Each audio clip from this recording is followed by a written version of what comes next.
हरियाणा विधानसभा चुनाव में बीजेपी के इन दो मंत्रियों की बड़ी मुश्किलें, कट सकती है टिकट। ध्यान से शुरू से अंत तक इस वीडियो को देखिएगा। कमेंट करके ज़रूर बताइएगा कि हरियाणा में इस बार किसकी बनेगी सरकार, कौन बनेगा मुख्यमंत्री। कमेंट करके साफ साफ शब्दों में जवाब जरूर दीजिएगा। आपको बता देते हैं कि हरियाणा विधानसभा चुनाव का बिगुल बज चुका है। तमाम पार्टियां जीत का दावा ठोक रही है, चुनावी मैदान में कूद चुकी है। इसी बीच बड़ी खबर निकलकर सामने आ रही है कि हरियाणा के दो मंत्रियों जो बीजेपी के हैं उनकी टिकट काटी जा सकती है। ये अब कटघरे में खड़े होते हुए नजर आ रहे हैं।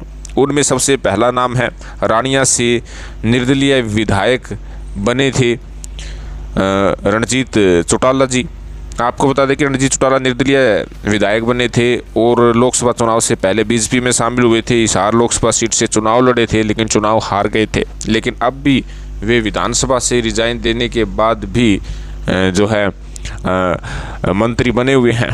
लेकिन भाजपा और अलोपा पार्टी जो कांडा की पार्टी है उनका गठबंधन हो चुका है। गठबंधन के तहत 2 सीटों पर जो है अलोपा पार्टी की तरफ से गोपाल कांडा अपने प्रत्याशी उतारेंगे, तो 3 अन्य सीटों पर भारतीय जनता पार्टी के प्रत्याशियों पर अपनी दिशा निर्देश के तहत कार्य करवाएंगे। यानी 5 सीटों पर उन्हें जो है दावेदारी ठोकने की बात गठबंधन के तहत कही गई है।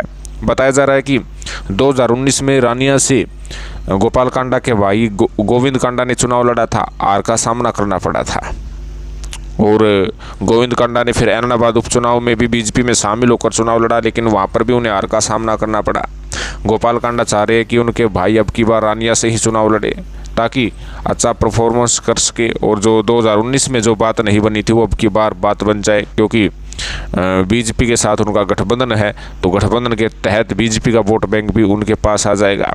अगर रानिया से गोविंद कांडा को टिकट मिलती है तो कहीं ना कहीं रणजीत सिंह चौटाला का पत्ता कटना तय है, क्योंकि रणजीत सिंह चौटाला भी रानिया से ही टिकट की दावेदारी कर रहे हैं। भारतीय जनता पार्टी की तरफ से रानिया से चुनाव लड़ने के लिए अपनी इच्छा जता रहे हैं।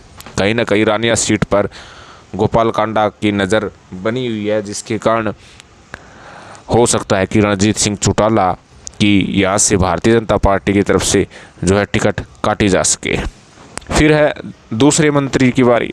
दूसरे मंत्री है कमल गुप्ता, जो हिसार से विधायक है और हिसार में बड़ा परिवर्तन देखने को मिला है।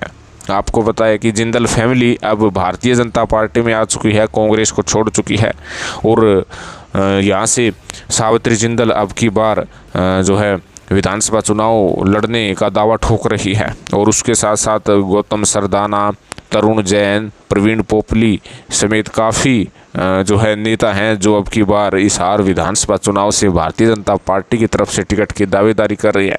अगर जिंदल फैमिली या अन्य किसी को टिकट दी जाती है तो कमल गुप्ता की टिकट कटना तय है। कमल गुप्ता भी इस समय भारतीय जनता पार्टी की नायब सरकार में मंत्री बने हुए हैं और कमल गुप्ता की यदि टिकट कटती है तो आश्चर्य करने वाली बात नहीं होगी। तो कहीं ना कहीं एक तरफ जहां रणजीत सिंह चौटाला की मुश्किलें बढ़ी हुई है तो कमल गुप्ता भी मुश्किलों में घिरे हुए हैं। वो तो आने वाला वक्त तय करेगा जब भारतीय जनता पार्टी अपने प्रत्याशियों की सूची जारी करेगी, लेकिन उससे पहले इन 2 सीटों पर इन 2 मंत्रियों पर तलवार लटकती हुई नज़र आ रही है। तो आपका इस विषय में क्या कहना है, कमेंट करके ज़रूर बताइएगा। चैनल को ज़रूर सब्सक्राइब कीजिएगा। धन्यवाद। जय हिंद।